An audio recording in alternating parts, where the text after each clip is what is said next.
My name's Dan, and welcome to my workshop.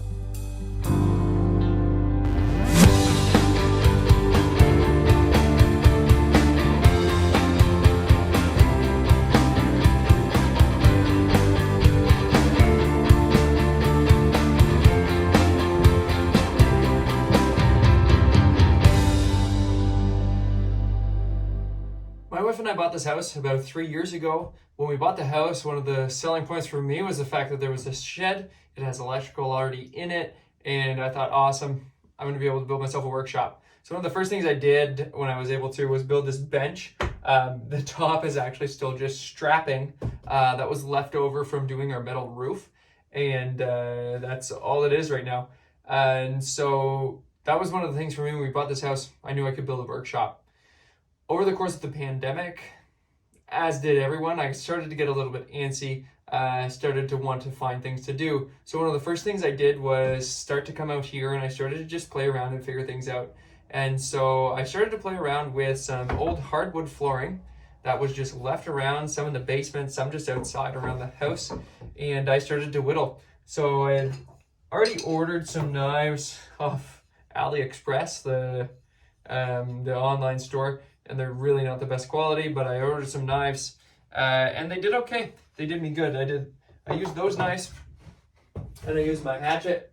Really just a generic, no good, well, it did its job, but it's nothing special. Hatchet that I use for camping and splitting firewood for campfires. I used that, and what I started to do was whittle. And so I started to whittle, and I made some kitchen spatulas out of hardwood flooring that got myself to 1 spoon. I was able to make another spatula. And this one, well, this was deep down in my heart what I really wanted to do. This is made out of an old skateboard. And I chiseled it off with a hatchet slowly, slightly, and delicately. And it turned out all right. And so over that time, I started to get more comfortable with what I was doing. The fact that I could, build a workshop and I could figure out how to do stuff. And as the pandemic went on, I kind of figured out some different things.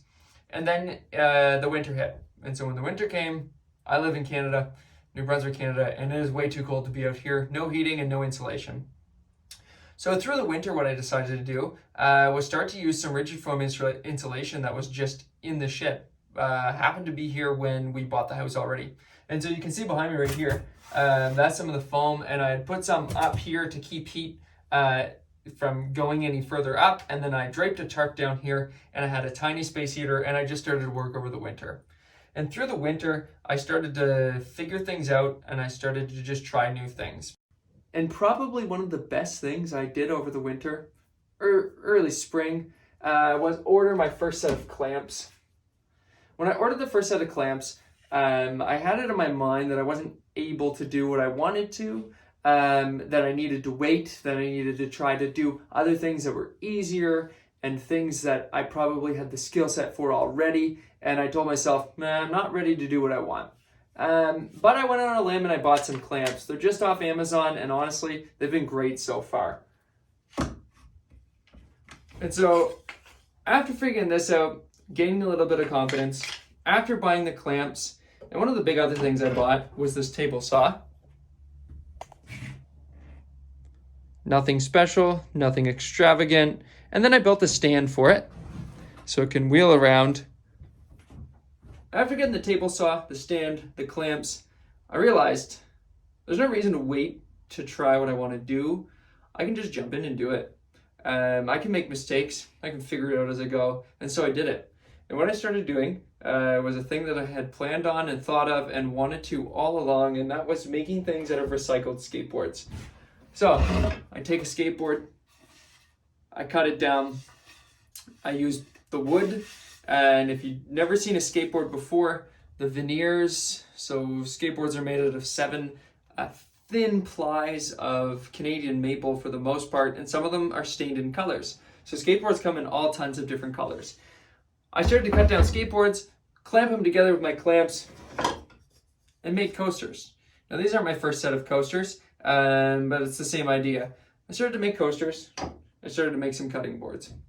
And I realized that I really don't need the most important tools. I really don't need that many hours of experience. All I had was a table saw, my clamps, and a random orbit sander, and I made my first set of coasters, and I made my first cutting boards, and they were actually quite impressive. I was pretty proud of myself and what I did. And so after that, I realized, you know what? I need to keep going. I need to keep going with this workshop and not just tell myself that it's something I want to get to, but get acting, get going, and actually make this workshop what I want it to be. So, over the course of the summer, my plan is to keep working on the workshop, to get it into a better production space, to be able to get some of the things like the lawnmower and the camping stuff and just the clutter on the sides, to get it cleaned up, to get more storage, to get more workshop space, workbench space. And as I create more cutting boards, coasters, and I'm able to sell them and have other people enjoy what I'm making, I'm able to afford some more tools and some more things for my workshop that'll help me make more things than just the things that I've already started with. So, join with me. See my process, see what I do, and I hope you're here for the ride.